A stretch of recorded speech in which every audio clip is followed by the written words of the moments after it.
संस्थापकाय च धर्मस्य सर्वधर्मं स्वरूपिणे अवतार वरिष्ठाय रामकृष्णाय ते नमो नमः। सद्गुरु भगवान की जय, बांके बिहारी लाल की जय।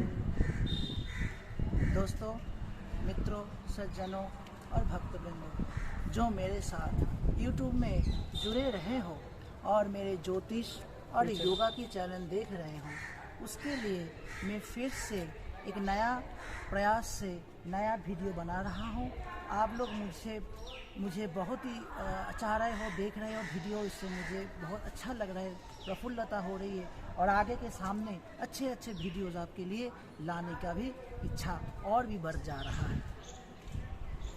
तो दोस्तों, आज की जो विशेष जो है योग का क्लास के लिए जो वीडियो बन रही है, तो उसके बारे में थोड़ा सा मैं कुछ पहले बोलना चाहता हूँ कि वैसे तो आप YouTube में बहुत सारे वीडियो देख रहे हो, जैसे कि वो एक बाहर से साउंड बैकग्राउंड से आती है और कोई फोटोज़ वगैरह वहाँ के ऊपर चलते रहते। तो मित्रों, इसका आपकी जानकारी में लिए बात कहें दूँ, ये सब पुँथीगत विद्या है। पुँथीगत विद्या किसी पुँथी को पढ़ के आपको सुनाया जा रहा है और भ्रमित करा जा रहा है। योग शास्त्र, ज्योतिष शास्त्र एक ऐसा ज्ञान है, जब तक मनुष्य को आत्मचिंतन नहीं होता तब तक वो मनुष्य कभी दूसरे की कल्याण नहीं कर सकता। जो व्यक्ति अपने आप की कल्याण कर चुके हैं, वो व्यक्ति दूसरे की कल्याण करने में सामर्थ्य होती है। मैं किसी गुरु या किसी मठ बनाने के लिए बात नहीं कर रहा हूँ। मेरा जो अभिज्ञता है ये आपको साथ शेयर कर रहा हूँ, क्योंकि जो मैं बोलता हूँ ये मैं कुछ पुस्तक से नहीं पढ़ के बोलता हूँ, ना कुछ ऐसा ज्ञान है जो मैं किसी से सुना हूँ। ये मेरी आत्मचिंतन है और जो मैं बोलता हूँ ये मेरी गुरुगत है, परंपरागत है और मैं परंपरा से ये आपके सामने आपको लाते हूँ और जितना सामर्थ्य आपको सुनाता हूँ। दोस्तों, ये वीडियो की मार्फत से अगर कोई एक भी व्यक्ति इसे सुने तो जन का कल्याण हो। हजारों व्यक्ति ना सुने, लाखों व्यक्ति ना सुने, करोड़ों व्यक्ति भले ही ना सुने, पर अगर एक व्यक्ति पूरा वीडियो सुन के उसका जीवन में उसको उतारता है, अपने जीवन में उसको फलीभूत करता है, जीवन में उतारता है, तो इस मेरे वीडियो बनाने की सार्थकता है। तो दोस्तों, जैसे कि भगवान श्री कृष्ण ने योग के विषय में अर्जुन को कह रहा है कि भगवान श्री कृष्ण गीता में कह रही है एक स्थान में,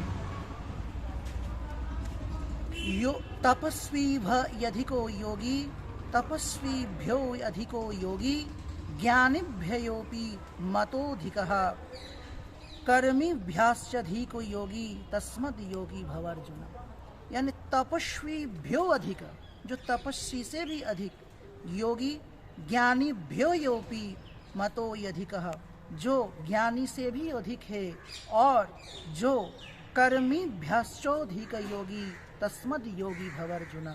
जो व्यक्ति कर्म से भी श्रेष्ठ है उसे योगी का संज्ञा दिया गया है। यानी भगवान बोल रही है कि अर्जुन, योगी कर्म से, निष्ठा से और तप और ज्ञानी से भी परे होती है, उच्च मार्ग के होते हैं। और कैसे योगी को होना चाहिए, तो अर्जुन को श्री कृष्ण बोल रही हैं कि योगी को कैसा होना चाहिए। तो उसमें बोल रही है भगवान, योगी नामापि सर्वेषां मदगतिन्तरात्मनः श्रद्धावान भजते यो मां समे युक्ति मतः।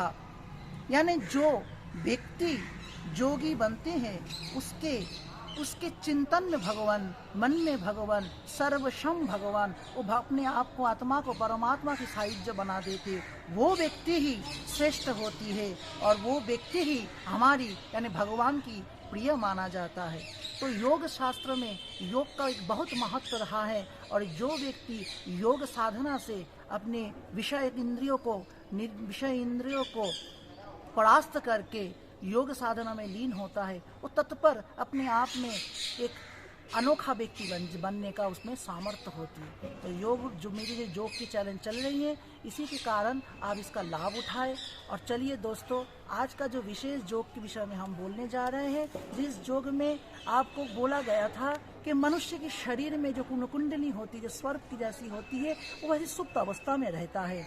जब उस सुप्त सर्प को तुम जगाते हैं योग साधना की द्वारा, तब हमारी कुंडली जागृत हो जाती है और बाह्यिक तामसिक हर चीज़ के ऊपर हमारी एक नियंत्रण आ जाती है। हम वो हर चीज़ शुरू होने से पहले ही जान जाते हैं कि क्या सामने भविष्य में क्या होने वाला है। योग तो आज की योग की जो विषय है, जो हमारी जो कुंडली जगड़ की जागृत नीचे से कैसे ऊपर तक जगाया जाए, उसके लिए हम गोमुखासन के ऊपर जाएंगे।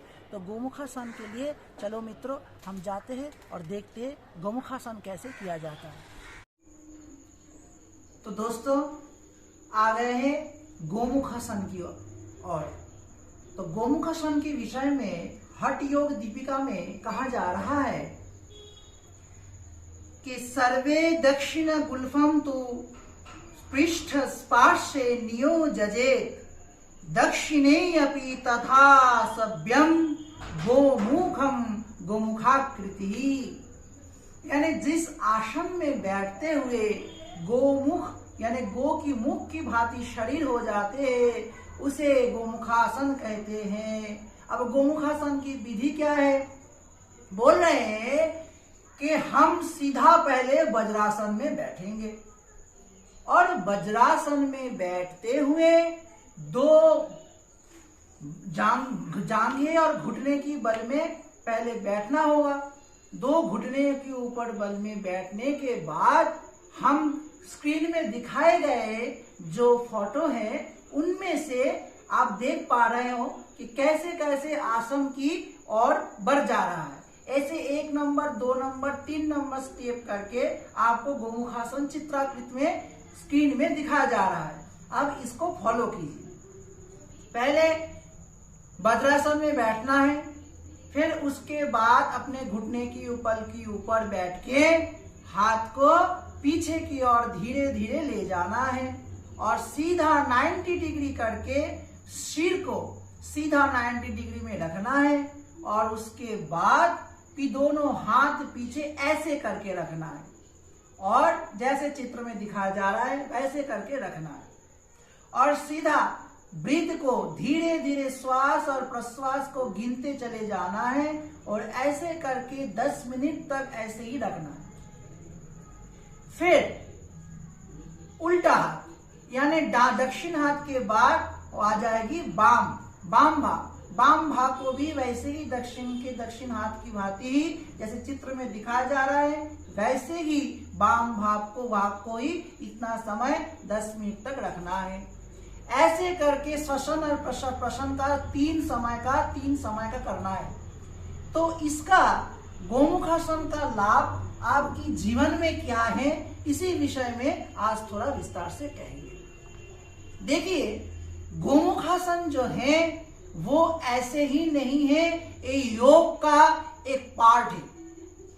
महामुनि पतंजलि ने जो योग के ऊपर जो विवृत किया है उसमें हर योग की एक अलग अलग महत्व बताया गया है और ये ऋषि लोगों की अपने आप में एक खोज है, एक इन्वेंशन है। आत्मन उपलब्धिकारी आत्मज्ञानी ऋषियों ने जितना योग और आसन के बारे में हिंदू सभ्यता में सनातन धर्म में बताया गया है वो सब अपने आप में महत्वपूर्ण है। तो हम आज का जो गोमुखासन का जो विधि है वो कैसे करते हैं वो तो आपके सामने हम कह दिए। अब इससे क्या फायदा है, तो इसके फायदे के विषय में हम आगे जा रहे हैं और सुनिए अच्छे से कि जो गोमुखासन करने से क्या फायदा होता है। तो गोमुखासन की जो पहली फायदा होती है वो है ब्रह्मचर्य का।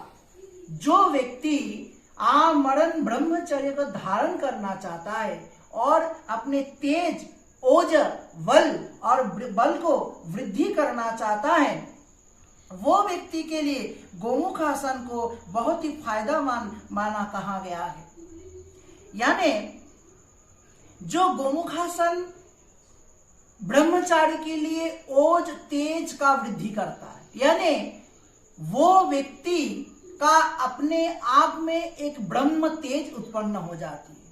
और आजकल की पीढ़ियों को, जैसे युवाओं को जिस समस्या से ज्यादा समस्या से पीड़ित करता है वो है कामना और वासना की ओर। इसीलिए आज की युवा पीढ़ी के लिए योग साधना की जो गोमुखासन विधि है वो अत्यंत अपने आप में गुणदायी और महत्वपूर्ण है।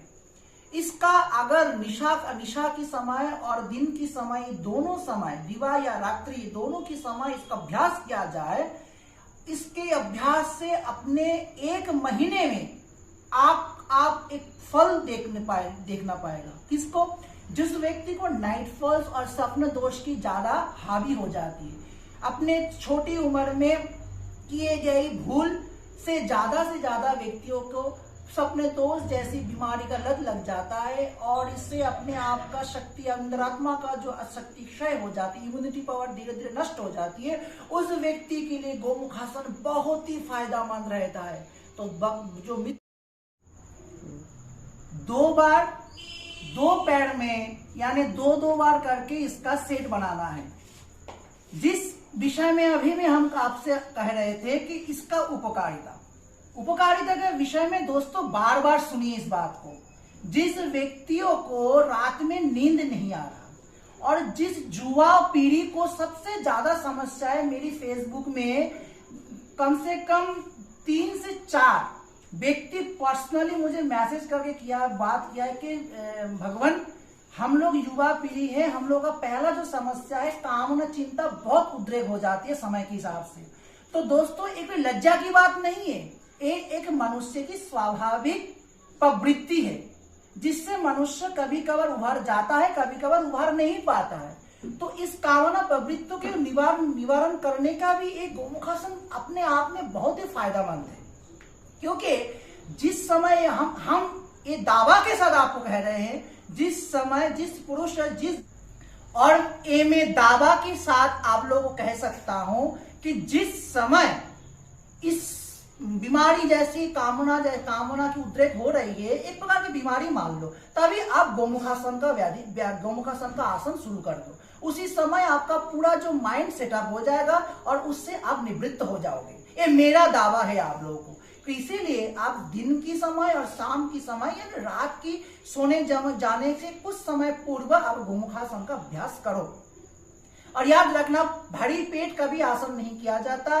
कम से कम खाने भोजन के कम से कम 1 घंटा बाद ही आपको आसन का अभ्यास करना है और भोजन का 1 घंटा पहले, यानी कभी भी भरा पेट अभ्यास नहीं करना है। और इसके साथ हम बोलेंगे सायाटिक बात, अश्य जिसका इंसुलिन का समस्या है और अनिद्रा जनित जो समस्या है, जिसका रात को निद्रा नहीं आता, वो भी गोमुखासन का अभ्यास करे तो गोमुखासन आपको बहुत फायदा होगा। ये मेरी वीडियो की मार्फत आपको जा रहा है। अगर इसका फायदा नहीं होता है तो हम इसका जिम्मेदारी रहेंगे। इसलिए कह रहे हैं कि आप अभ्यास करिए गोमुखासन से। 1 महीना तक एक चार्ट बना के गोमुखासन का भी अभ्यास करते तो इस समस्या से आप निवृत्त हो जाएंगे।